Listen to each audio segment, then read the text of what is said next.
වහන්සේගේ නාමයෙන් මේ මහා සිකුරාදා රැස්වීමට අපි ඔබ සියලු දෙනාවත් සම්බන්ධ කරගන්නවා පිළිගන්නවා යේසුස් වහන්සේගේ අති උතුම් නාමයෙන්. අද දවසේදී දෙවියන් වහන්සේගේ වචනයට අපි හරවනවා. උප්පත්ති 17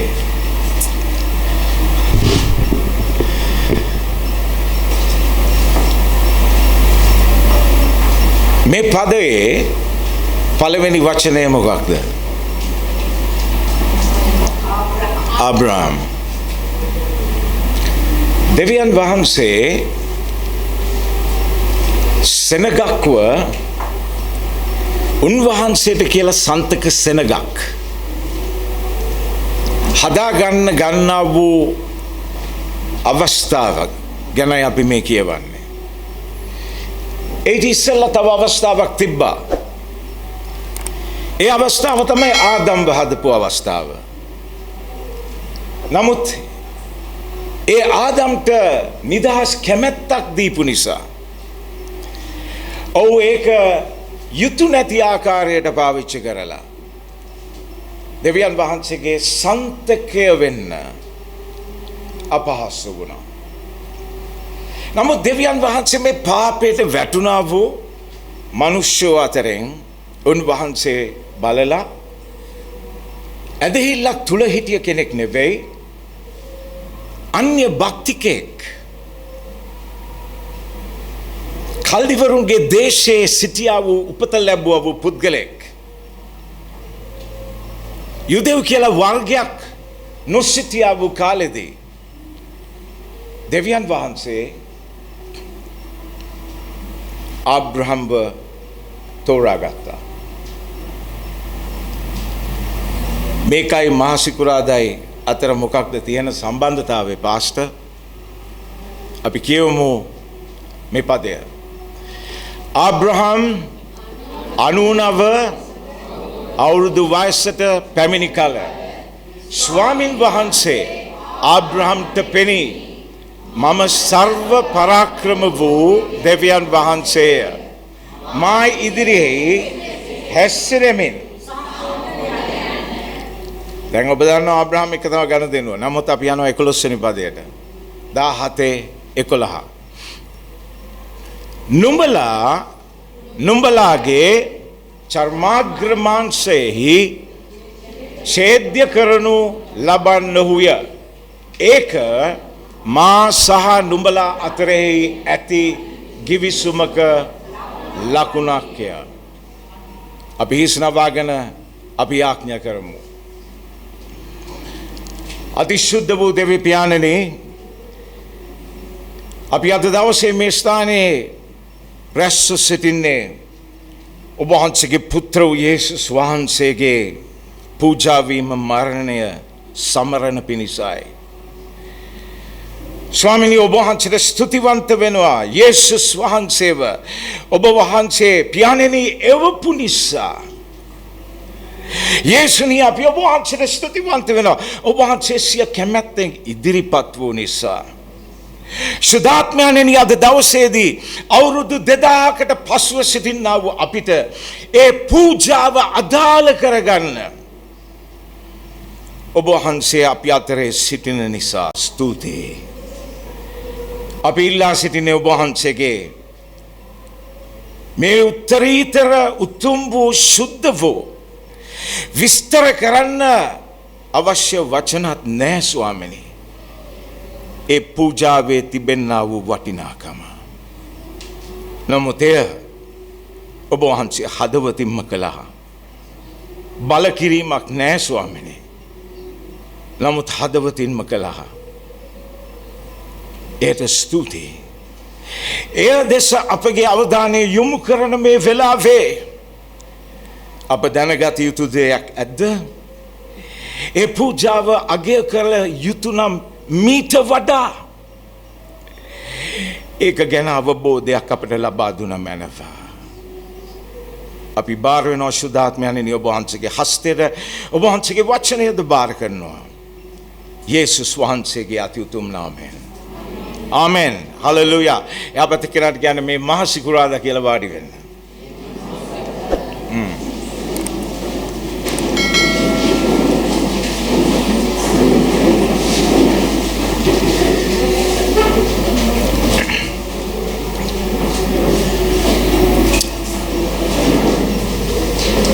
පාසුකම් බොහෝ සෙයින් සීමා සහිතව තිබෙන වෙලාවක ඔබ හැම කෙනෙක්ම අද දවසේදී දෙවියන් වහන්සේගේ අභිමුඛයට ඇවිල්ලා උන්වහන්සේගේ මරණය සිහි කරන්න ඔබ ගත්තා වූ කැපවීම දෙවියන් වහන්සේ දකිනවා.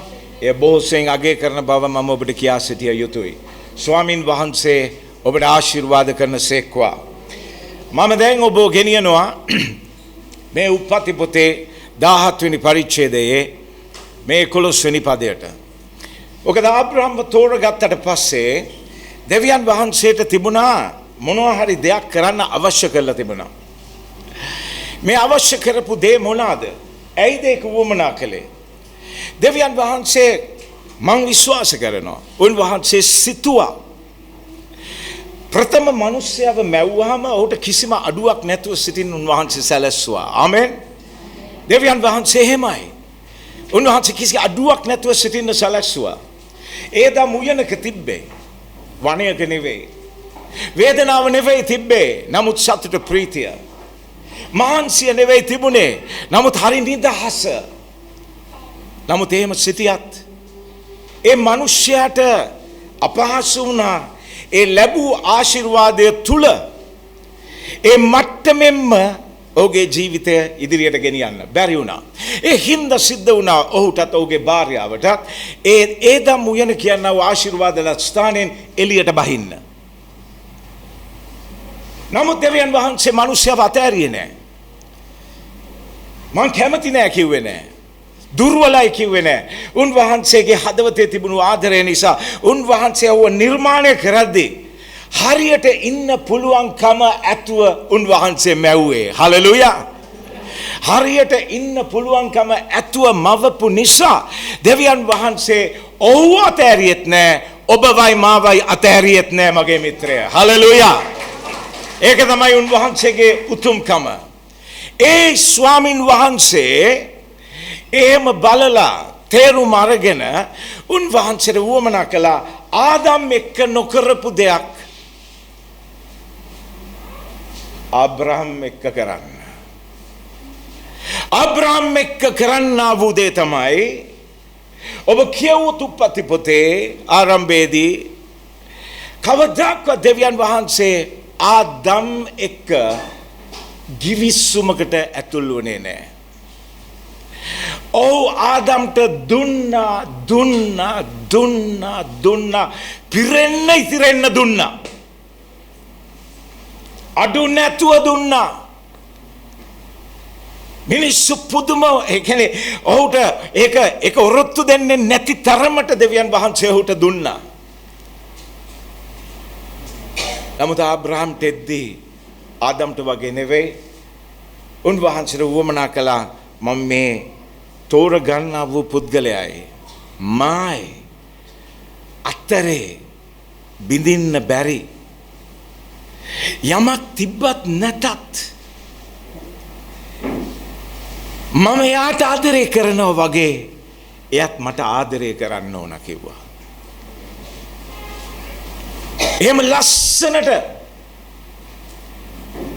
එහෙම ලස්සනට උන්වහන්සේ තෝරගත්තා. ඒ තෝරගත්තා වූ අවස්ථාවේදී උන්වහන්සේ කිව්වා නුඹලාගේ චර්මාග්‍ර මාංශයෙහි ඡේද්‍ය කරනු ලබන්නෝය. ඒක මා සහ නුඹලා කියවන අන්තිම වගන්තිය කියවන. ඒක මා සහ නුඹලා අතරෙහි ඇති ගිවිසුමක හලෙලූයා. අද මන් දවස් ඔබට කතා කරන්න යන්නේ ගිවිසුමේ ලකුණ ගැනයි. ගිවිසුමේ ලකුණ ගැනයි. මොකද ගිවිසුමේ ලකුණක් තිබුණේ ආදම් එක්ක. ආදම් හැමදාම බලද්දී ඇහැරලා ඔහුට නිින්ද යන්නෙත් නැහැ. මොකද ඔහුට මහන්සියක් නැහැ. නමුත් ඔහුට හරි පහසුකම් ඔක්කොම තිබෙද්දිත් ඔහුට මගේ මිත්‍රය බැඳී සිටින්න හේතුවක් තිබුණේ නැහැ. ස්ත්‍රිය ඇවිල්ලා එක යෝජනාවක් කරද්දී ඒකට හා කිව්වා. දුකයි. මොකද ගිවිසුමක ලකුණක් තිබුණේ නැහැ. හතර වටේම හරිනම් තිබ්බා. මොකද ඒක උයනක්. ඔහුට අවශ්‍ය කරන හැම එකක්ම හැදුනා. එයා භුක්ති විඳින්න. ඒකට පුළුවන්කම තිබා. නමුත් ගිවිසුමක් තිබුණේ නැහැ. ඒකට ලකුණක් තිබුණේ නැහැ. ඔබ දන්නවද මගේ මිත්‍රයා චර්මච්ඡේදය ගැන කතා කරන්නේ? මෙතන කතා කරද්දී කියනවා නුඹලාගේ චර්ම මාග්‍ර මාංශයෙහි ඡේද්‍ය කරන. ඒ වචනේ ගන්නකො. මොකද ඒ වචනේ?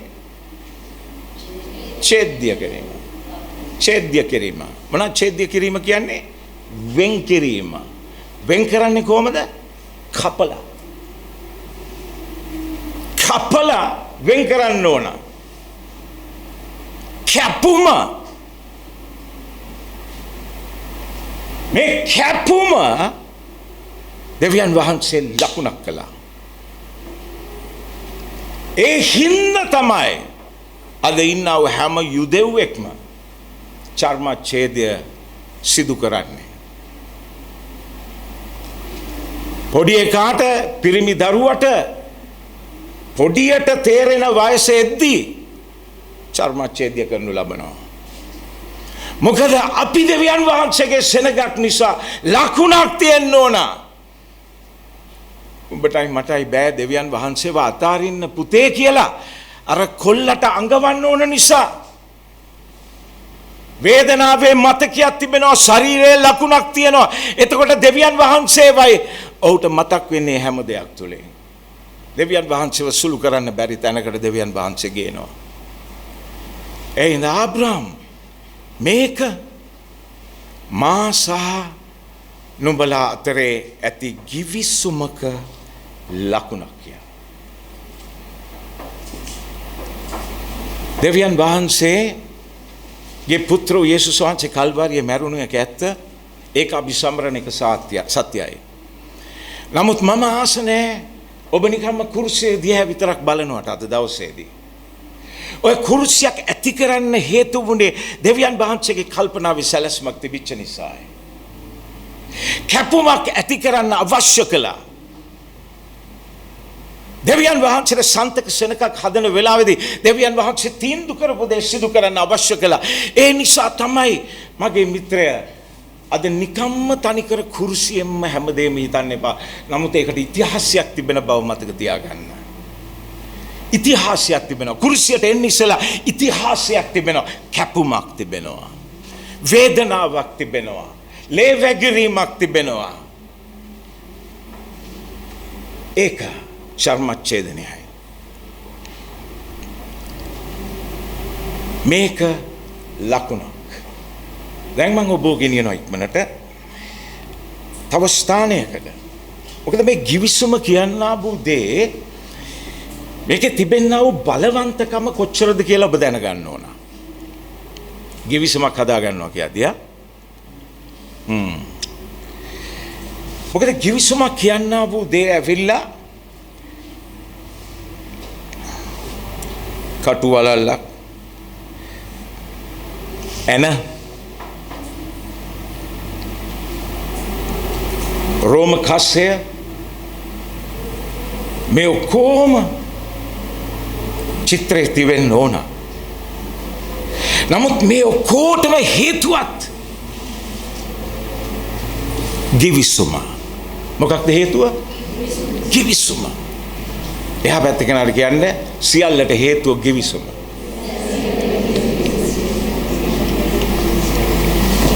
සියල්ලට හේතුව ගිවිසුම.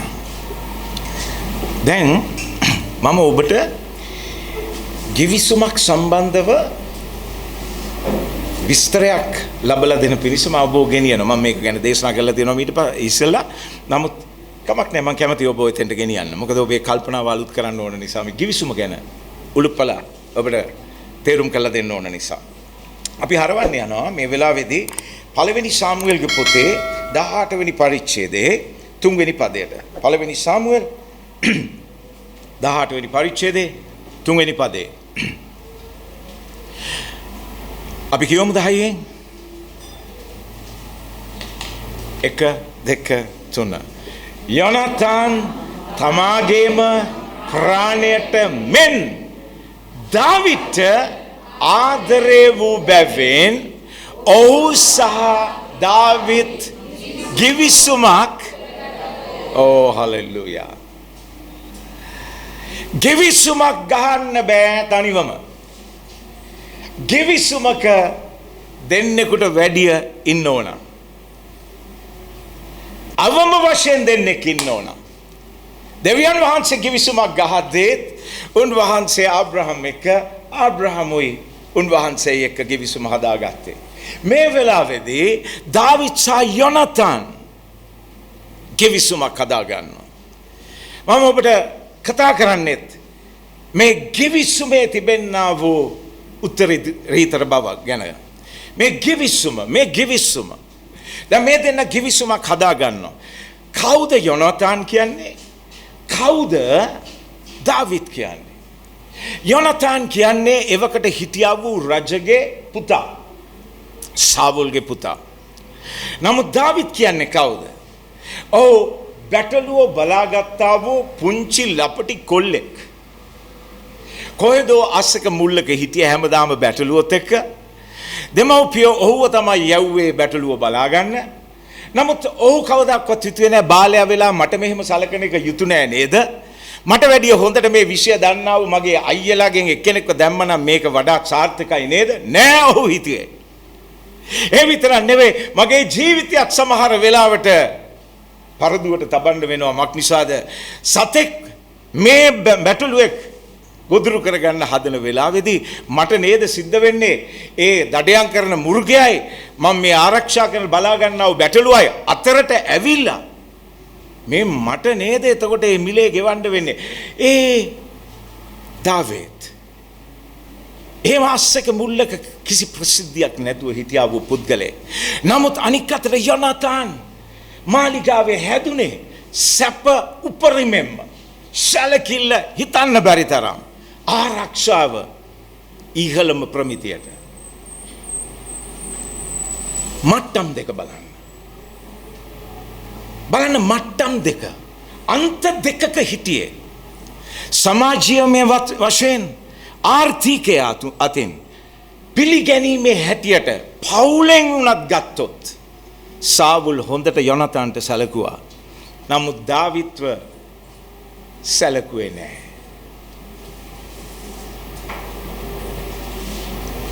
නමුත් එහෙම පල්ලෑ මට්ටමක හිටියා වූ දාවිත් අර ඉහළ මට්ටමක හිටියා වූ යොනාතන් එක එකාසු කරන්න හේතු වුණේ නෑදෑකමක් නෙවෙයි. හේතු වුණේ මොකක්ද? ගෙවිසුම. එහා පැත්තේ කෙනාට කියන්නේ ගෙවිසුම.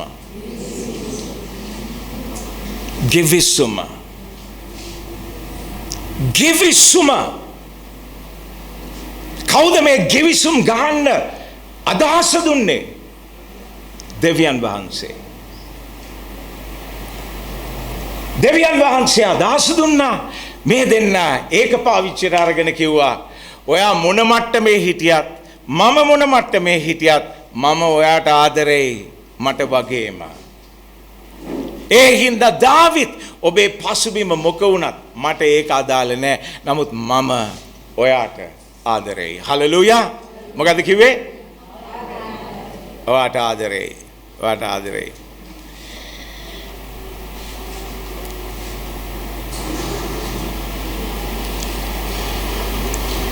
Thank you sister. Thank you. අර්ථිරේ වැවුනාම මට බේන්නේ නැහැ. ඒකයි. නැත්නම් ඔබ බලයි මම ඇයි මේ ස්තුති කළේ කියලා. ඇතිබිච්ච බාධා වයින් කළා. දැන් ඔබට කතා කරන්නේ මේ අන්ත දෙක හිටියා වූ දෙන්නෙක්. කිසි නෑදෑකමක් තිබුණෙත් නෑ. ඇත්තම කියනවා නම් එතන ගැටුම්කාරී තත්වයක් බොහොම පහසුවෙන් ඇති වෙන්න පුළුවන් වෙයි. නමුත් ඒක නෙවෙයි වැදගත් උනේ. කල්යද්දී ඇසුරු කරද්දී දකිද්දී ඇහෙද්දී මනාපයක් ඇති වුණා. ප්‍රියතාවයක් ඇති වුණා. ඉතින් යොනතාන් තමයි පටන් ගන්නෙ. යොනතාන් තමාගේම ප්‍රාණයට මෙන්. මොකද දාවිත් ගිහිල්ලා කවදාවත් කියන්න බෑ මාලිගාවේ ඉන්න එක්කෙනාට මේ මං ආසයි ඔයාට ගොඩාක් ආදරේ හින්දා ඔයා හරි ෂෝක් කොල්ලෙක් අප්පා ඔයයි මායි එක වයසට වගේ ඉන්නේ. ඉතින් ඒ නිසා මම ආසයි ඔයාගේ මචං වෙන්න. හරියන්නේ නැහැ නේක. තියෙන ජීවිතෙත් නැති කරගන්න පුළුවන් ඉක්මනටම.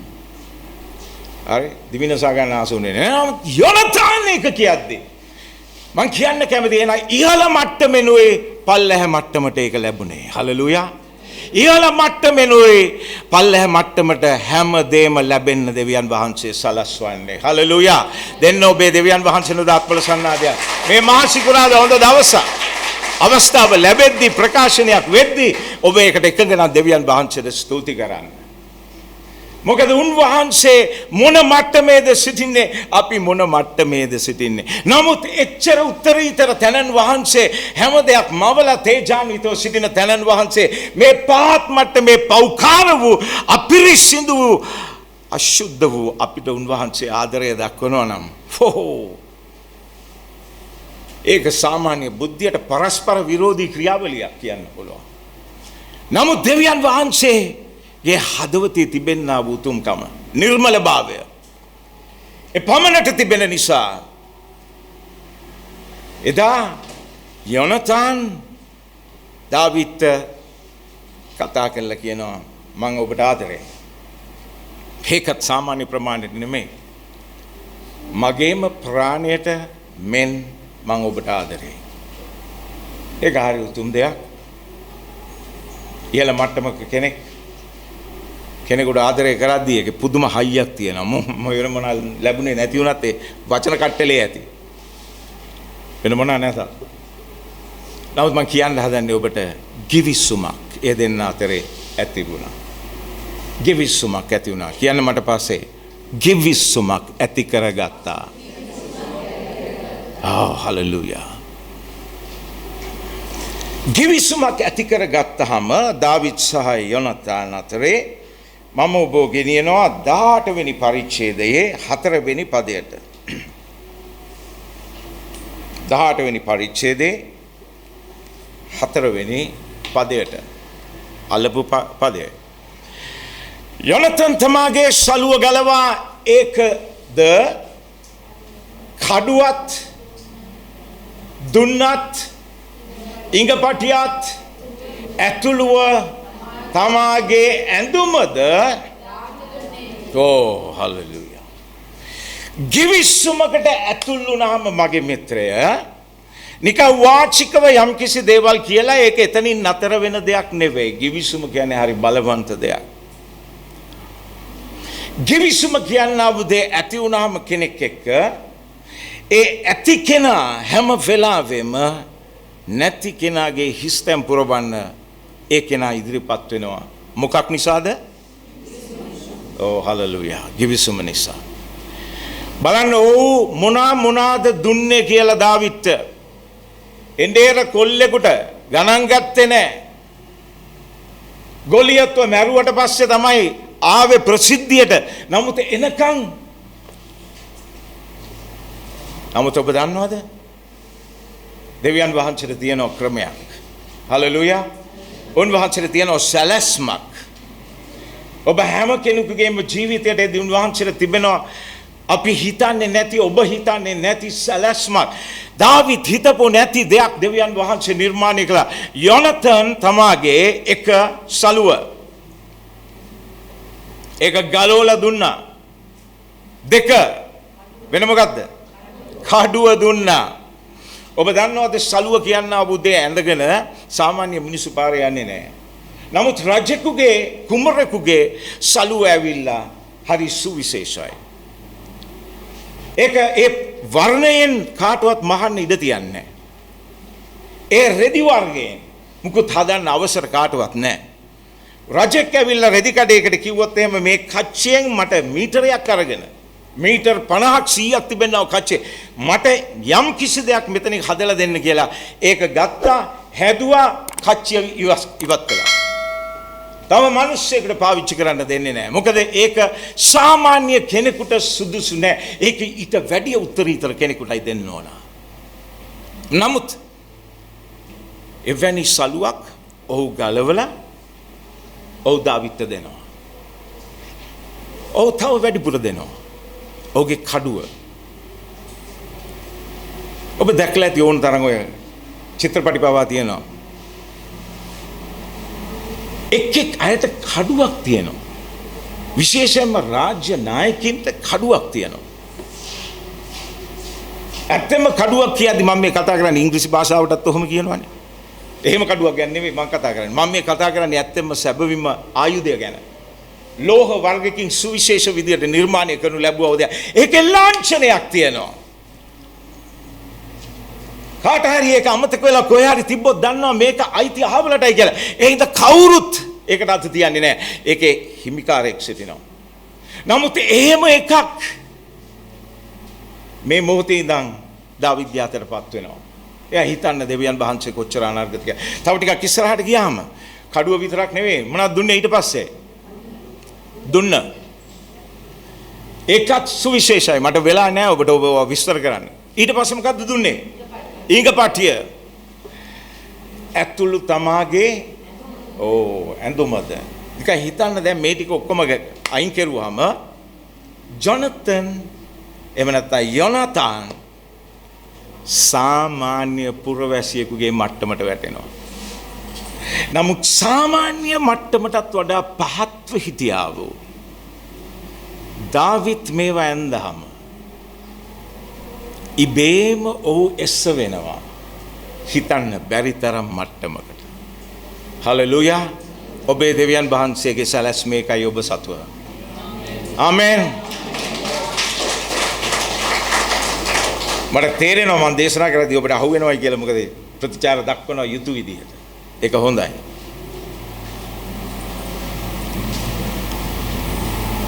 දෙවියන් වහන්සේ මෙහෙම කරද්දී පෙන්눔 කරන්නේ givissumak නිසා. කොච්චර වර ප්‍රසාදයකට එක්ක කෙනෙකුට ගලාගෙන එනවාද කියලා. අමාරු නෑ නේද තේරුම් ගන්න. මේ ඔක්කොම ලැබුවේ දාවිත් ලස්සන නිසාද? මොකක් නිසාද? මොකක් නිසාද ඔහු ලැබුවේ? මට ඇහුන්නේ නැහැ. තව ටිකක් හයියෙන්. givisuma නිසා මේ ඔක්කොම ලැබුණා. මේ ඔක්කොම ලැබුණේ givisuma නිසා. givisuma බලවන්තයි. හරි කෙනා එක්ක givisuma ගහගත්තාම ජීවිතේ සුන්දරයි.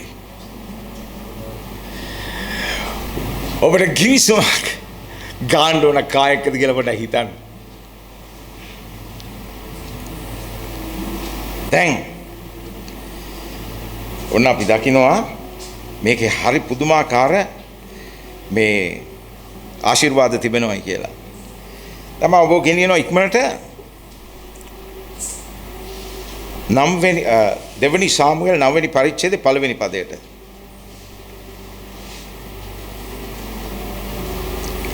හරි? දෙවනි සාමුවෙල් 9 වෙනි පරිච්ඡේදය. දැන් මම මිත්‍රේ මේක හරි ලස්සන දෙයක්. මොකද මම ඔබට දේශනා කළා එක දවසක් මෙන්න මේ මෙතන ඉඳන් තිබෙනා වූ කොටස පදනම් කරගෙන. මෙන්න මෙහෙම තියෙනවා. බෙන්යමීය මිනිසෙකුගේ පුත්‍ර වූ මොකක්ද තියෙන්නේ? ආපියාගේ පුත්‍රයා වන බබෝරත්ගේ පුත්‍ර වූ ශෙරෝගේ මොකද? ශෙරරරරගේ පුත්‍රයා වන අබියල්ගේ පුත්‍ර වූ කීෂ් නම් බෙන්යමීය මිනිසෙක් සිටියේය. ඔහු මහත් ධනවතෙක්ය. මම ඔබ ගෙනියනවා ඉක්මනට මෙන්න මේ පදයට. මොකද පදේ දෙවනි සාමුවෙල් මට දෙන්න දෙවනි සාමුවෙල් 9 වෙනි පරිච්ඡේදයේ පළවෙනි පදේ. මෙතන කියනවා දාවිත් කතා කොට මොකද්ද කියන්නේ? මොකද්ද කියන්නේ? සාවුල්ගේ වංශයෙන් යමෙක් තව ඉතුරුව සිටිනවාද? සිටිනවා නම් යොනාතාන් ආපහු යන්න රිවර්ස් එකට යන්න. සිටිනවා නම් මම ඊට පස්සේ ආපහු කියවන්නේ වචන දෙක. ආපහු කියවන්නේ වචන දෙක. ආපහු කියවන්නේ වචන දෙක. ආපහු කියන්නේ වචන දෙක. ගිවිසුමේ බලය. ගිවිසුමක තිබෙනා වූ බලපෑම එඬේර කොල්ලෙක් පවා රජකමට ආවහම මේ වෙද්දී ඔහුත් එක්ක ගිවිසුම ඇති කරගත්තා වූ යොනතාන් ජීවතුන් අතරේ නැහැ. නමුත් යොනතාන්ගේ පියාත් නැහැ, යොනතානුත් නැහැ. නමුත් දාවිත් නිකන් ඉන්න බෑ. මම සේවය කළේ සාවුල්ටයි මගේ මිතුරාව හිටියේ යොනතාන් දෙන්නම නැත්නම් මේ ගිවිසුම හොසි නෑ. ඒ ගිවිසුම පවතිනවා. ගිවිසුම ඇති කරගත්තා වූ අයගේ පරම්පරාවක. ඕ හලෙලූයා. ගිවිසුම ඇති කරගත්තා වූ අයගේ පරම්පරාවක දෙවියන් වහන්සේ ගනුදෙනු කරනවා. ඒක උගන්වන උන්වහන්සේ. දෙවියන් වහන්සේ ආබ්‍රහම් එක්ක ගිවිසුමක් ඇති කරගත්තා. දෙවියන් වහන්සේ ඊසාක් එක්ක ගිවිසුම පවත්ව ගත්තේ නැද්ද? ඊසාක් හොඳ මිනිහෙක්, ප්‍රශ්නයක් නෑ කියන්න බලා. නමුත් එයාගේ පුත්‍රයා ඇවිල්ලා අණ්ඩ මණ්ඩ මහ කපටි කෛරාටික යාකෝබ් එක්ක දෙවියන් වහන්සේ ගිවිසුම පවත්ව ගත්තේ නැද්ද? මොකද ගිවිසුම තියනවා නම් ඒ ගිවිසුමේ ශක්තිමත් පාර්ශවය හැමදාම දුර්වල පාර්ශවයට උපකාර කරන්න ඉදිරිපත් වෙනවා. ගිවිසුමේ වටිනාකම ඒකයි.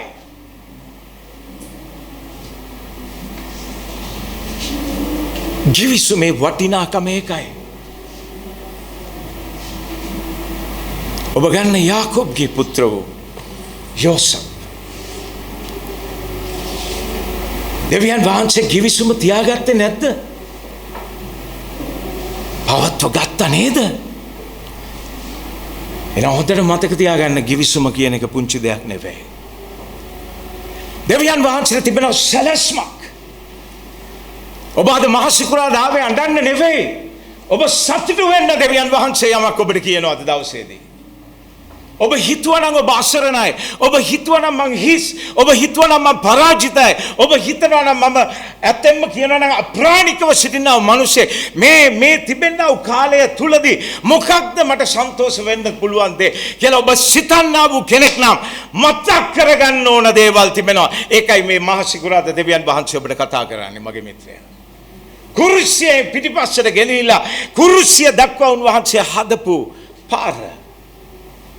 ඒක ගැන උන්වහන්සේ අපිට කියන්න හදන දෙයක් තියෙනවා. මේ වෙලාවේදී ගෙවිසුම හරි බලවන්තව තිබුණා. ඉතින් මොනවද අපි දකින්නේ? දෙවියන් වහන්සේගේ වචනේ මෙතන කතා කරලා කියනවා බොහොම පැහැදිලිව මේ දාවිත් හෙව්වා යොනතාන් නිසා ඔහුට කරුණාව පෙන්වන්න මට ඕන කියලා. හරි සාමාන්‍යයෙන් දැන් ඇත්තම කියනවා නම් මේ ඔබ හොඳට හොයලා බැලුවාම දාවිත්ව දඩයන් කරනු ලැබුවා යොනතාන් නෙවෙයි. නමුත් ඔහුගේ පියා සාවුල්.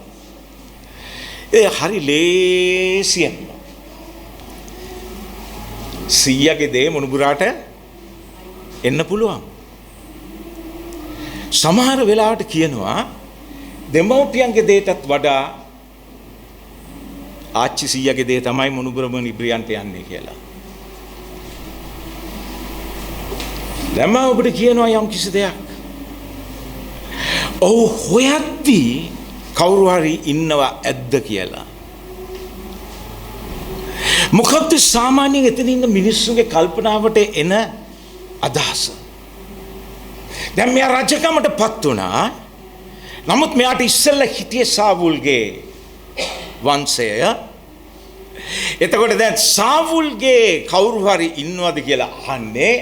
එහෙනම් මොනියම් වෙලාවක හරි මේ පත් වුණා වූ කෙනාට තර්ජනයක් වෙන්න පුළුවන් කෙනෙක් තමයි සාවුල්ගේ පෙළපතේ කවුරු හරි ඉන්නවා නම් ඉතුරු වෙලා පණ පිටින්. එහෙනම් ඉස්සෙල්ලාම දේ මම හිතන්නේ මෙයා මේ හොයන්නේ කරුණාව දක්වන කතාව කිව්වට ඇතුලේ තියෙන්නේ දඩයමක් කියලා සාමාන්‍යයෙන් හිතලා. ඔබ දන්නවද මුර්ගයන් අතරේ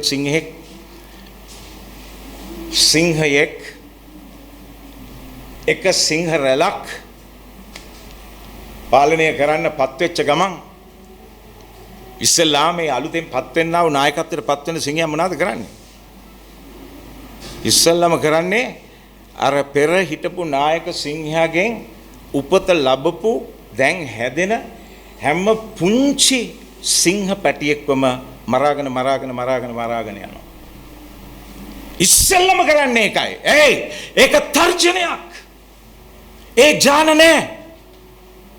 මේ අලුතෙන් පත් වෙච්ච කෙනා කියනවා මගේ ජාන තියෙන පැටව විතරයි ඉන්න ඕන ඊට පස්සේ.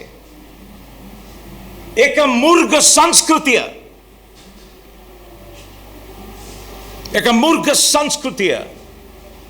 නමුත් මගේ මිත්‍රයා මේ වෙලාවේදී මිනිස්සු හිතන්නේත් ඒ වගේ. ඒ මුර්ග සංස්කෘතිය ඔළුවේ තියෙන සමහර වෙලාවට. ඒ හින්දා තමයි ප්‍රේම කරන්න අමාරු, කරුණාව දක්වන්න අමාරු. හැම වෙලාවෙම වපරැහෙන් බලන්නේ, හැම වෙලාවෙම චෝදනා එල්ල කරන්න බලාගෙන ඉන්නේ, හැම වෙලාවෙම පරිවර්තනය කරන හැම එකම වැරදි කියලා. ඔබ යහපත් දෙයක් කළත් පරිවර්තනය වෙන්නේ තව විදියකට. වෙන මොකක්ද ඔය එකක් ඔළුවේ තියෙද්දි හැම වෙලාවෙම හිතන්නේ වැරදියට. නමුත් දාවිද් කිව්වා මට ඕන ඇත්තෙම එයාට කරුණාව දක්වන්න. එහෙම කෙනෙක් ඉන්නවනම් මං කිවිසුමක් ඇති කරගත්තා.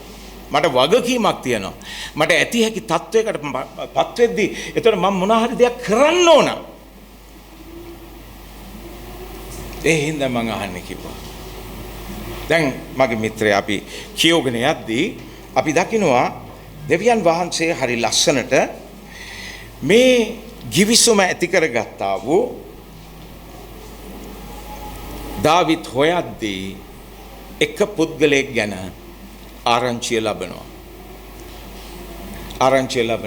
ඒ ඇවිල්ලා මෙෆිබෝෂෙත් මොනවද සිංහල භාෂාවෙන් තියෙන නම? මොකක්ද තියෙන්නේ? මෙතන නෑ. ඔබේ බයිබලේ බලන්න. නම තියෙනවා. එක්කෙනෙක් ඉන්නවා කිව්වා. මෙෆිබෝෂෙත්. ඉංග්‍රීසියෙන් කියන්නේ මෙෆිබෝෂෙත්. සිංහලෙන් මොකද කියන්නේ? නෑ මට ඇහෙන්නේ නෑ. සිංහල භාෂාවෙන් කොහොමද ඒක උච්චාරණය වෙන්නේ? ශබ්ද කරන්න ඕන කොයි විදිහටද? මෙෆිබෝෂෙත්. හරි. මෙෆිබෝෂෙත් කියලා කෙනෙක් ඉන්නවයි කිව්වා. ඒ කියපු කෙනා මේ වෙද්දී ඉන්නේ හැංගිලා වගේ. ඇත්තම හැංගිලා ඉන්න එක දෙයක් තමයි විරුද්ධ එහෙම නැත්නම් අලුත් රජෙක්පත් වෙච්ච නිසා එයා හැංගෙන්නත් ඕන. අනිත් පැත්තට එයා කායිකව ඒකේ සෞඛ්‍යතාවේ ප්‍රශ්නයක් තියෙනවා. එක්තරා කාලයක හොඳට ඉපදුණු දරුවා දැන් කොරව සිටිනවා. මොකද කොරව සිටින්න හේතුව මේ දරුවව අරගෙන ආරංචි වෙච්ච ගමන් මේ රජ අලුත් එක්කෙනා පත් වුණා කියලා එයාව බලාගත්තා එක්තරා කාන්තාවක්. ඒ කෙනා මේ දරුවව වඩාගෙන දුවන්න පටන් ගත්තා. නමුත් දුවන වෙලාවේදී කකුල් පැටලුණා. ළමයාගේ නෙවෙයි. නමුත් වඩාගෙන දිව්වා වූ දරුවව ආරක්ෂා කරන්න හොඳ චේතනාවක් එක්ක සිටියා වූ මේ කාන්තාවගේ කකුල් පැටලුණා. වැටුණා. නමුත් මේ කාන්තාව වැටෙද්දි වැටුනේ ළමයාගේ ඇඟට. ළමයාගේ කකුල් දෙකම කැඩුනා කොර වුණා.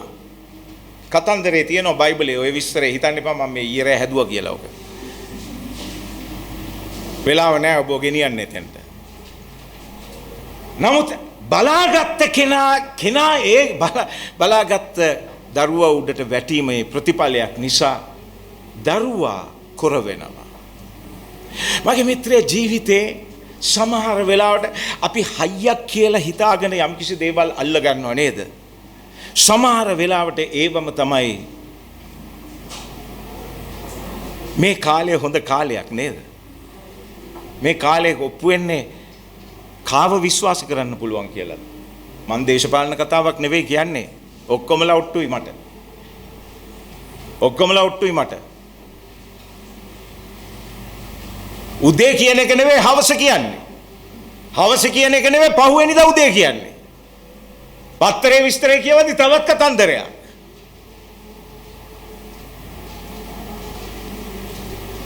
මොකක්ද මේ තත්වය? ඒක ඇවිල්ලා මිනිස්සයාගේ ස්වභාවය. මොකද්ද ඒ? මිනිස්සයා. නමුත් විශ්වාස කළේ මිනිස්සු හැමදාම කාගේ ස්වභාවයද? මිනිස්සයාගේ ස්වභාවය. විශ්වාස නොකළේ මොකක්ද? දෙවියන් වහන්සේ විශ්වාස කළේ නැහැ. දේව වචනේ විශ්වාස කළේ නැහැ. දෙවියන් වහන්සේගේ මඟ පෙන්වීම විශ්වාස කළේ නැහැ. සුද්ධාත්මයන් වහන්සේගේ හඬට සවන් දුන්නේ නැහැ. මිනිස්සු වෙලාව දුන්නේ නැහැ. උන්වහන්සේගේ දේවල් කපාදු කර කර ගියා. අපිට මෙයා විශ්වාසයි කියා. ආගන්න මගේ මිත්‍රය ඔබ හිතන්න එපා මේක මේ දැන් පටන් ගත්තා කියලා. මේක හැමදාම තිබුණු ප්‍රශ්නයක්. නමුත් දෙවියන් වහන්සේ යහපත්ව සිටිනවා. උන්වහන්සේගේ දරුවන්ව බලා ගන්න. උන්වහන්සේගේ දරුවන්ව බලා ගන්න. ඒ නිසා මොකද සිද්ධ වුනේ? දාවිත් හොයද්දී ඔහුට ආරංචියක් ලැබෙනවා. මේ මෙෆිබෝෂෙත් කියනා වූ පුද්ගලයෙක් මෙහෙම ඉන්නවා කියලා. ඔව් දරුවෙක්. ඔව් කියනවා වහාම හමුදාවේ කොටසකට කාණ්ඩයකට ගිහිල්ලා ඉවරලා මේ දරුවව අරගෙන එන්න. නිකන් පණිවිඩය යවන්න එපා එන්න කියලා. එයාව අරගෙන එන්න. එයාව අරගෙන එන්න. ගේද්දි ගේන්න ගෞරවාන්විත විදියට ආදරෙන් ගේන්න. සුරක්ෂිතව ගේන්න. කාටවත් ඇඟිල්ලක් ගහන්න ඉඩ තියන්න එපා. යා ඉල්ලන දේ දීගෙන යාව ගේන්න මන් ළඟට. ඕ හලෙලූයා. මගේ මිත්‍රය දෙවියන් වහන්සේ යහපත්. කොහෙදෝ හිටපු කවුරුත් ගණන් ගන්නේ නැති අනාගතයක් නැතුව සිටියා වූ මෙෆිබෝෂෙත් අනාගතයක් ලබලා දුන්නේ මොකක් නිසාද? මට ඇහුන්නේ මේ මුළු සභාවෙම ඉන්නේ මගේ ප්‍රශ්නෙට උත්තර දෙන්න පිරිමි නිහඬයි පුදුම විදියට ආත්මිකයි. සිස්ටමැටික් කෙනා කට ඇරලා කියනවා. පොතු ඇරටත් ඇහුණද කොහෙද කමක් නැහැ. මොකක් නිසාද මෙෆිබෝෂෙත් ගේන්න කියන්නේ මේ විදියට? කිවිසුමක් නිසා.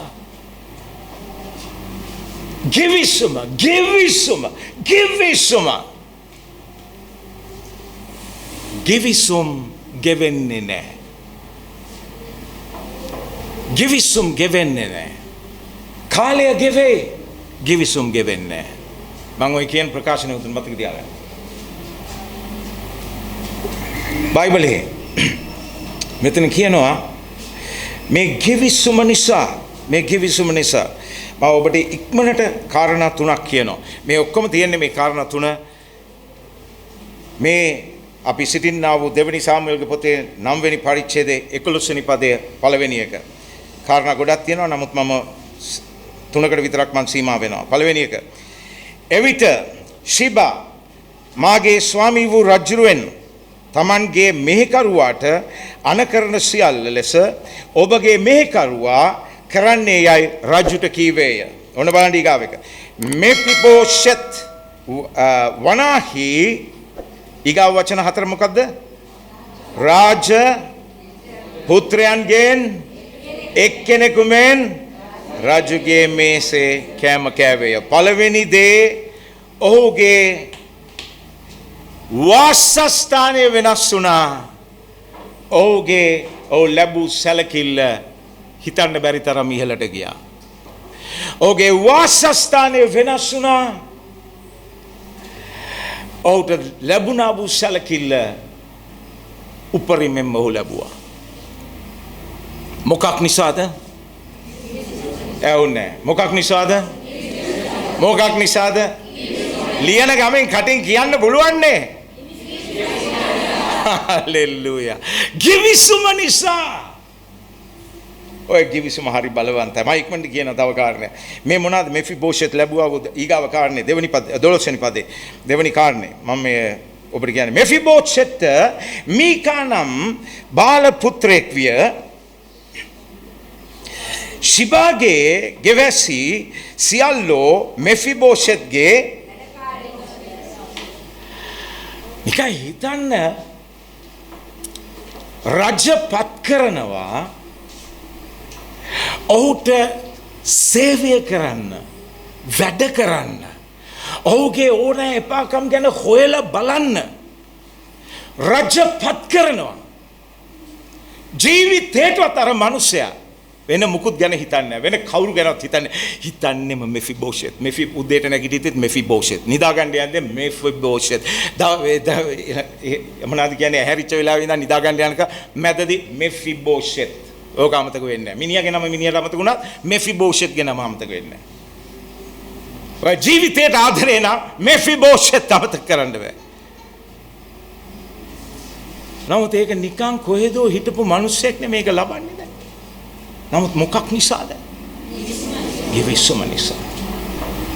ගිවිසුම නිසා. ඉක්මනට මම ගෙනියන ඔබ අවසාන පදයට. ඒ කියන්නේ 13 වෙනි පදයේ පරිච්ඡේදය. මෙලිස මෙෆිබෝෂෙත් යෙරුසලමේ විසිය. ඔහු දැන් වෙන කොහෙවත් නෙවෙයි. ඔහු හිටියේ ගල් ගුහාක වගේ තැනක. විසිය. මක් නිසාද? ඊගා වචන ටික කියවන්න කොහමද? පහක් තියෙනවා. නෑ 1 2 3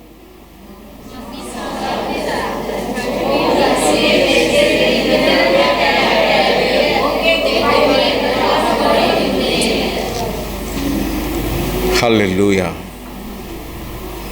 ඔබ දන්නවද ඒකේ එක දෙයක් තැනකට යන්න පුළුවන් වෙන එක නමුත් ඒක තව දෙයක් ඒ තැනට ගිහිල්ලා එතන පවතින්න පුළුවන්ද කියන එක නමුත් ඔබ දකින්නවද මෙෆිබෝෂෙත් එද්දි මේ 13 වෙනි පදයට එද්දි මක්නිසාද ඔහු රජුගේ මේසයේ වචනේ ඒ කියන්නේ එක දිගටම ඔව් වෙන කොහෙවත් කෑවේ නැහැ දැන් නයිට් කඩ ඕනේ දැන් කොත්තු කඩ හොයාගෙන යන්නේ නැහැ මාලිගාවේ මගේ වේල ඒකත් මට ඕන වෙලාවේදී මට වේල් 3 දවසක් දෝන මට වේල් 6 දවසක් දෝන ඔවුට නිදහස තියෙනවා ඉල්ලන ව්‍යංජනේ මොකද්ද ඒක සපයන්න බැඳිලා ඉන්නවා කවුරුත් බෑ කියන්නේ නැහැ මොකද්ද මේකේ තියෙන්නේ ගිවිසුමේ තිබෙන්නා වූ ආශිර්වාදය තමයි ඒ මට්ටමට එනවා විතරක් නෙවෙයි ඒ මට්ටමේ පවතින්න පුළුවන් මොකද වචනේ පවතින්න පුළුවන් ගිවිසුමේ බලය එපමණයි එතෙන් එනවා විතරක් නෙවෙයි දාවිද් කිව්වේ නෑ මෙෆිබෝෂෙත් මේ ඇවිල්ලා මේ සතියන්තේ මාත් එක්ක ඉන්න මොකද මේ සතියන්තේ සිංහල දෙමළ අවුරුද්ද තියෙනවා මහා සිකුරාදාත් වැටලා තියෙනවා මැදට අන්තිමේදී එනවා පාස්කුව ඒ හින්දා කොල්ලෝ හිටපන් මාත් එක්ක හැබැයි සඳුදා වෙද්දී අකුලගෙන ඵලයන් ආපහු හිටපු තැනට අර සමහරක් අය මේ කාලේ හෝටල් වලට යන්නේ එහෙමනේ නෑ මගේ මිත්‍රයා ඔහුට කිව්වේ ඇවිල්ලා ඉන්න පවතින්න පුළුවන් ඔබ දන්නවද දෙවියන් වහන්සේගේ කරුණාව හරි පුදුමාකාරයි. උන්වහන්සේගේ ආශිර්වාදයේ සීමාව අපිට මැනගන්න පුළුවන් කමක් නැහැ. නමුත් අපේ දෙවියන් වහන්සේ එහෙමයි ඔබටයි මටයි සලකන්නේ අදත්. හලෙලූයා.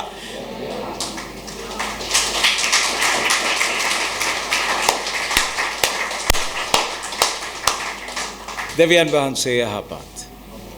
මම ඔබ දැන් ගෙනියන්නේ මගේ මිත්‍රය අපි මේ කතා කරන්නේ ගිවිසුම සම්බන්ධව. මේක ආවේ කොහෙන්ද කියලා අපි දැක්කා. ඒකේ බලපෑම කොපමණද කියා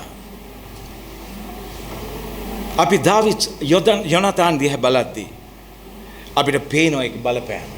අපි දකිනවා ඒක කොච්චර දුරට ඒකේ ආශිර්වාදය භුක්ති විඳිනද කිව්වොත් ඒක යොනතාන් ලැබුවා විතරක් නෙවෙයි දාවිත් ලැබුවා විතරක් නෙවෙයි ඒක ඇවිල්ලා ඊගාව පරම්පරාවල් වලටත් ගලාගෙන ගියා. එහෙනම් මෙෆිබෝෂෙත් මේ වෙද්දි සිටින්නේ මාලිගාවේ.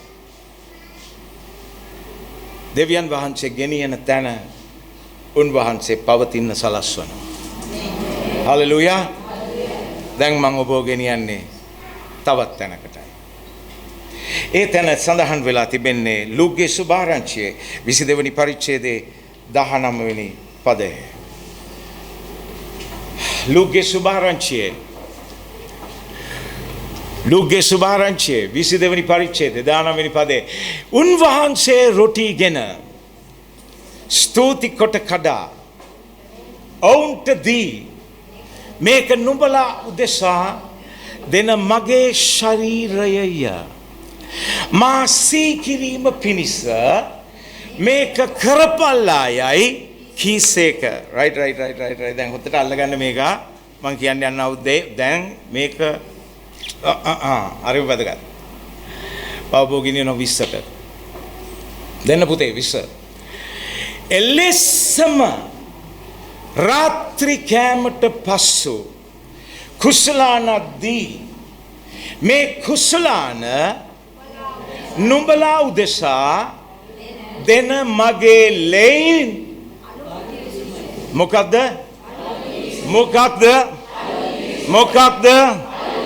අලුත් මොකක්ද ගිවිසුමක්. එදා දෙවියන් වහන්සේ අබ්‍රහම් එක්ක ගැහුවා වූ ගිවිසුම යේසුස් වහන්සේ ලූක්ගේ සුභාරංචියේ මේ 22 වෙනි පරිච්ඡේදයට එද්දී දැන් උන්වහන්සේ ගිවිසුමක් ගහනවා. මේ ගිවිසුම පරණ ගිවිසුම නෙවෙයි. උන්වහන්සේ පාවිච්චි කරන වචනයක්. මොකද වචනේ? අලුත් ගිවිසුමක්. ඕ හලෙලූයා මගේ යේසුට. මොකද උන්වහන්සේ පරණ ගිවිසුමක් ගැහුවේ නෑ මගේ මිත්‍රයා. උන්වහන්සේ හැදුවේ අලුත් ගිවිසුමක් ඔබයි මායි එක්ක. ඒක උත්තරීතර ගිවිසුමක්. නමුත් දැන් මං යමක් ඔබට කියන්න හදනවා. පොඩ්ඩක් ඉඳ වතුර ටිකක් බීලා එන්න. ඔබට තෝන්නම් පොන්න. තානමක් නැහැ. පාපිෂ්ඨ නැහැ වතුර බොන එක.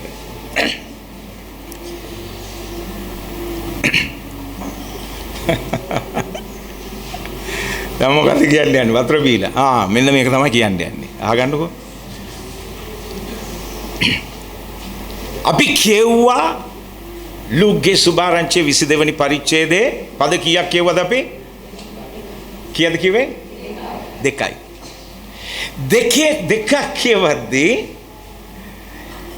මේ ගිවිසුම කියනා වචනය කී සැරයක් සඳහන් වෙනවද?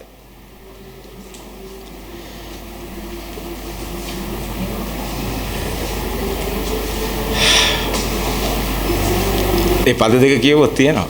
විශ්වවිද්‍යාලය යන්න ඕනේ නැහැ. කීයක් තියෙනවද? කී සැරයක් තියෙනවද? කී සැරයක් තියෙනවද? එක සැරයක්. වෙන අහන ප්‍රශ්නයක්.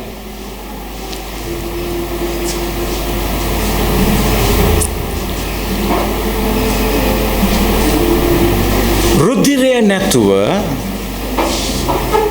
ගිවිසුමක් හදන්න පුළුවන්ද? රුධිරය නැතුව ගිවිසුමක් හදන්න පුළුවන්ද? ගිවිසුමක් හදන්න පුළුවන් නම් එහෙනම් අපි 19 වෙනි පදයටත් කියන්න ඕන මේක අලුත් ගිවිසුම කියලා. හරි? ගෙනියන්න 19ට. අපව ගෙනියනවා මම ඔබ. උන්වහන්සේ රොටිගෙන ස්තුති කොට කඩා ඔවුන්ට දී මේක නුඹලා උදෙසා දෙන මගේ ශරීරයය. මා සීකිරීම පිණිස මේක කරපල්ලායයි ඔබ දන්නවද? ශරීරය දුන්නේ විශේෂ හේතුවක් උදෙසායි. ලේ දුන්නේ ඊට වැඩිය වෙනස් හේතුවක් නිසායි.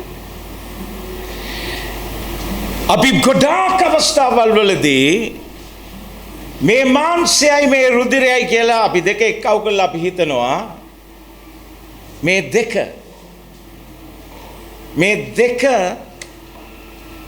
ඇති කරන්නේ එකම දේ කියලා. නෑ, ඒකේ දෙපැත්තක් තියෙනවා. මේක නිකන් හරියට කාසියක දෙපැත්ත වගේ. මේ පැත්තත් ඕන, අනිත් පැත්තත් ඕන.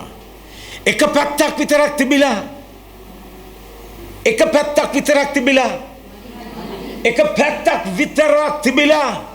මදි. ඒ දෙපැත්තම ඕන නිසායි උන්වහන්සේ කිව්වේ මෙන්න මගේ ශරීරය.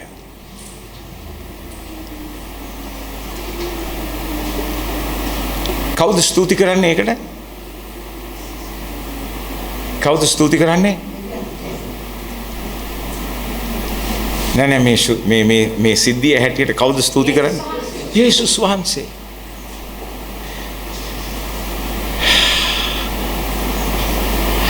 උන්වහන්සේ ස්තුති කරනවා රොටි නිසා. මේක නුඹලා උදෙසා දෙන මගේ ශරීරය. මා සීකිරීම පිණිස මේක කරපල්ලා. නමුත් දෙවනි එක ඇවිල්ලා අපි පොඩ්ඩක් එහෙර මෙහෙර පනිමු. 20. එලෙසම රාත්‍රී කෑමට පසු කුසලානද්දී මේ කුසලාන ශරීරය දුන්නෙත් නුඹලා උදෙසා. ශරීරය දුන්නෙත් නුඹලා උදෙසා.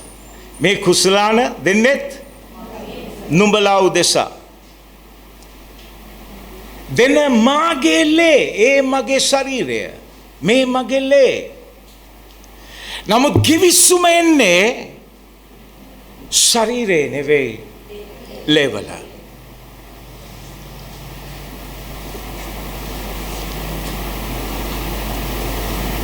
යේසුස් ක්‍රිස්තුස් වහන්සේව කුරුසපත් කරන්න පෙර ඇදගෙන ගිහිල්ලා උන්වහන්සේට කසපහර 39ක් ගැහුවා.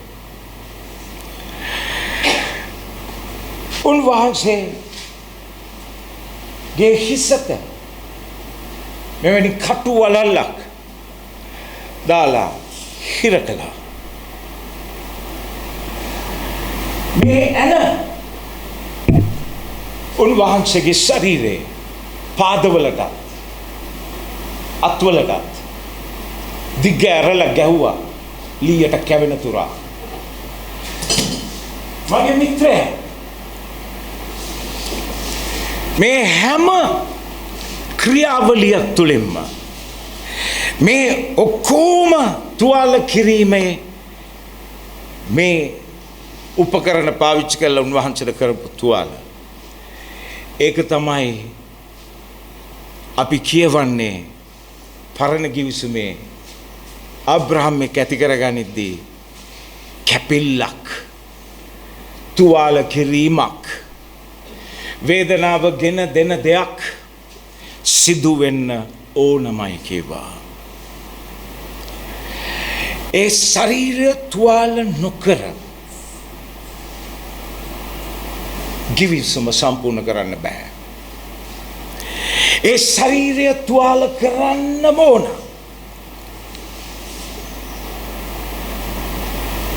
ඒකට පුළුවන් තරම් තුවාල කරන්න ඕන. පොඩ්ඩක් තුවාල කළා මදි. උපරිමයෙන්ම තුවාල කරන්න ඕන. උපරිමයෙන්ම තුවාල කරන්න ඕන. මගේ යේසුගේ ශරීරයට උපරිමයෙන්ම තුවාල කරන්න ඕන. මොකද මගේ මිත්‍රය ශරීරය උන්වහන්සේ දුන්නේ එක දෙයකට. මං එතෙන්ට එන්නම්. නමුත් මේ 20 වෙනි පදේ කියනවා එලෙසම රාත්‍රී කෑමට පසු කුසලාන දී මේ කුසලාන නුඹලා උදෙසා දෙන මාගේ ලේයෙහි අලුත් ගිවිසුමය. යේසුස් ක්‍රිස්තුස් වහන්සේගේ මේ අලුත් ගිවිසුම ඔබයි මායි මින් පස්සේ එක්කෙනා වගේ එක්කෙනෙක් අනිත් එක්කෙනා ගැන සිතන්නා වූ හදවතක් ඔබයි මායි අතරේ තියෙන්න ඕන කියලා යේසුස් වහන්සේ ගෝලයන්ට කිව්වා. මම ඔබ ගැන හිතනවා වගේ ඔබ මං ගැනත් සිතන්න ඕන. මම ලොකු මිලයක් ගෙවන්න යනවා.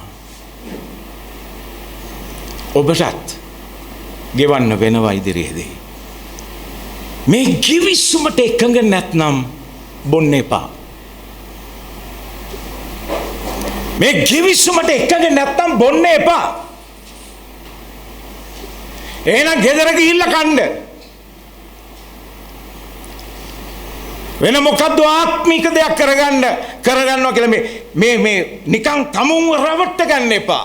ඉතින් ඒ හින්දා උන්වහන්සේ කිව්වේ මේකට එද්දි ලේවලට එද්දි මේක ගිවිසුමක්.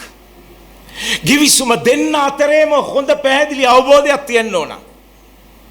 මට අවබෝධයි ඔබට අවබෝධද?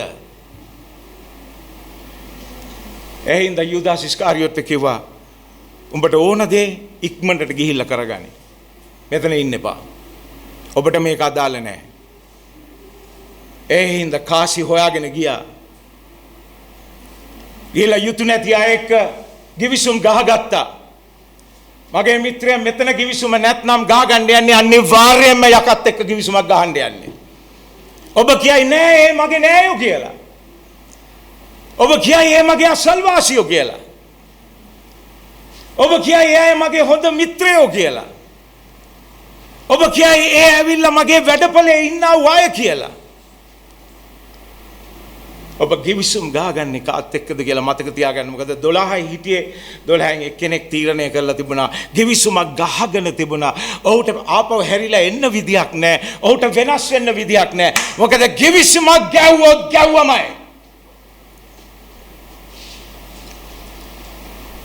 ඔබ ගිවිසුම් ගහද්දි ප්‍රවේශම් වෙන්න. පොරොන්දුවක් දෙද්දි ප්‍රවේශම් වෙන්න. දෙවියන් වහන්සේට පොරොන්දුවක් දෙද්දි ප්‍රවේශම් වෙන්න. මොකද උන්වහන්සේ ඔබ විශ්වාස කරන පුදුම විදිහට. ඔබ කියද්දි මගේ මුළු හදවතින්ම මම ඔබ වහන්සේට ආදරයි. ඔබ වහන්සේ වගේ තව කෙනෙක් මහ පොළොවේ මට නැහැ. මම ඔබ වහන්සේ දිහා ඕන දෙයක් අතාරින්න ලෑස්ති. මගේ යේසුනේ මම ලෑස්ති කියද්දි උන්වහන්සේ ඒක විශ්වාස කරනවා. ඔබ ඒක කියද්දි උන්වහන්සේ විශ්වාස කරනවා. ඒක උන්වහන්සේගේ ස්වභාවයයි. උන්වහන්සේ උදේ එකක් කියලා හවස එකක් කරන කෙනෙක් නෙවෙයි. උන්වහන්සේ හැමදාම ඒකාකාරීව සිටිනවා. උන්වහන්සේ කිව් දේ කරනවා. ඒ අපේ දෙවියන් වහන්සේ. එහෙනම් මේ ගෝලියොත් එක්ක සිටින වෙලාවේදී මේක මොන තරම් වැදගත් සම්දිස්ථානයකද සිටින්නේ කියලා පොඩ්ඩක් හිතලා බලන්නකෝ මගේ මිත්‍රයා. මොනතරම් වැදගත් සම්දිස්ථානයකදීද උන්වහන්සේ රාත්‍රී භෝජනේ පවත්වන්න සැලසුවේ. ඇයි උන්වහන්සේ මේක මීට ඉස්සෙල්ලා කළේ නැත්තේ? මගුල් ගෙදරදී කරන්න තිබුණා ලේසියෙන්. අර 5000කට කන දෙන වෙලාව කරන්න තිබුණා. උන්වහන්සේ කරපු හාස්කමකදී කරන්න පුළුවන්. කුණාටුවන් නිශ්චල කරපු වෙලාව කරන්න තිබුණා. අර මොනවාද කියන්නේ අර මේ ගිඩියන් අර යක්ෂයෝ රාශියක් හිටියා වූ මිනිසයා ගෙඩේරියන් ලෙගියොන් අහුවෙච්ච වෙලාව කරන්න තිබුණා. ඒකක්වත් නෙවෙයි අවස්ථාව කරගත්තේ. උන්වහන්සේ දැන් අවස්ථාව කරගත්තේ කුරුසියට යන්න තියෙද්දී මේ අන්තිම වේලේ මේ රාත්‍රී කෑමේ මම ගිවිසුමක් මගේ ගෝලයෙක් මම ආදරය කරපු මගේ ජීවිතේ වැඩිම කාලයක් දීපු අවුරුදු 33ක වයස්ගත තරුණ ජීවිතේ අගේ ඇති කාලෙක උන්වහන්සේ තීරණය කරනවා ශුද්ධ සහභාගීකමක් අර ගෝලියෝ එක්ක පවත්වන්න. ගිවිසුමක්. මම ඔබේ අත අල්ලගත්ත පේත්‍රුස්. දැන් මගේ අත ඔබ අල්ල ගන්න. නමුත් මං අහන ඔබෙන් වැඩි වෙලා ගියේ නෑ නේද පේත්‍රුස් කියද්දී? මං යාව දන්නේ ඒ කවුද? ඔයා දන්නවනම් මට කියන්න, මං දන්නේ නෑ යා කවුද කියලා.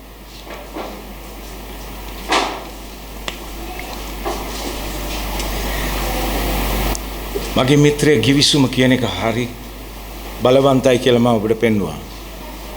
දෙවියන් වහන්සේ හදාගත්තේ ආබ්‍රහම් එක. ආදම් එක හදාගත්තේ නෑ, වැඩක් නෑ. ඒ අඩුව සම්පූර්ණ කළේ උන්වහන්සේ ආබ්‍රහම් එක්ක. නමුත් දැන් යේසුස් වහන්සේ ගෝලයෙක් එක්ක. ඒ ගෝලයෙක් හදාගත්තා වූ දේ, ඕ හලෙලූයා.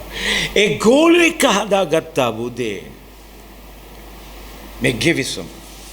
අපි යම් පුතේ 19 ආපහු.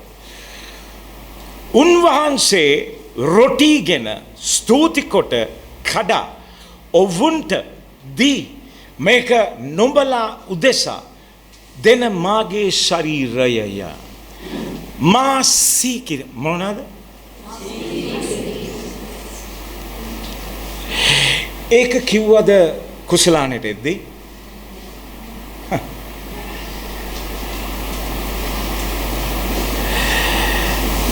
ඒක එවෙලාවෙ කිව්වේ නැත්තේ. ඊගාව පදේ කියන්න තිබුණා. නමුත් මේකෙදි කිව්වේ ඇයි? ඔකද යම් කිසි දෙයක් තිබා ගන්න හොඳට මම කියන්නේ. යම් කිසි දෙයක් තිබ්බා. උන්වහන්සේ මේ වෙද්දී අර අහගෙන ඉන්නා උන්වහන්සේගේ වටේ මේසේ ඉන්නා වූ අයට පරම්පරාවෙන් පරම්පරාවට මේක ගලාගෙන යන්න සලස්වන්න උන්වහන්සේට සැලැස්මක් තිබ්බා. ඔය අහගන්න මම ආපහු ඔබට පොඩි දෙයක් විස්තර කරන්න මම ඔබට කියන්නේ. යොනතාන් සහ දාවිද් ගිවිසුම හදාගත්තේ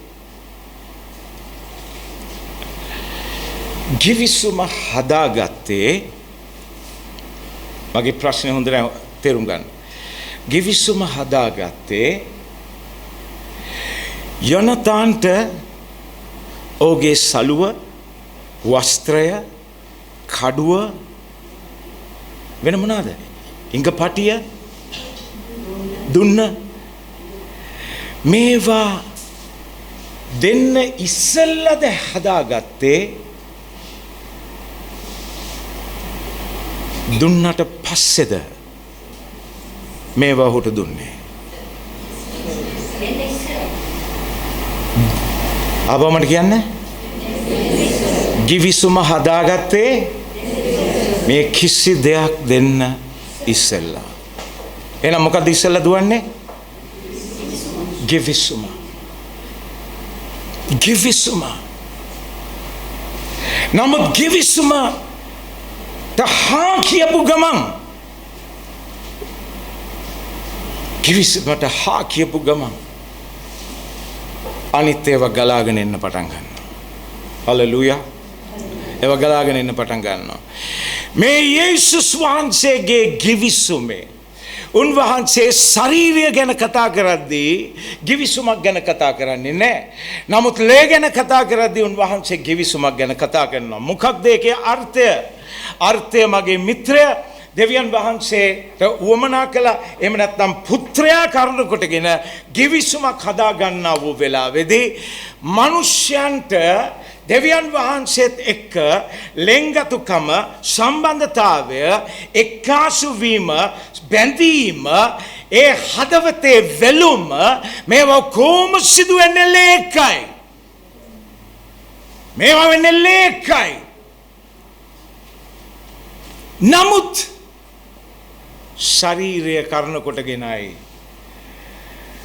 අපිට සුවය, අපිට සමාදානය, අපිට ආශිර්වාදය, අපිට උවමනා කරන අනිකුත් හැම දෙම අපිට ලැබෙන්නේ ශරීරය කරන කොටගෙනයි.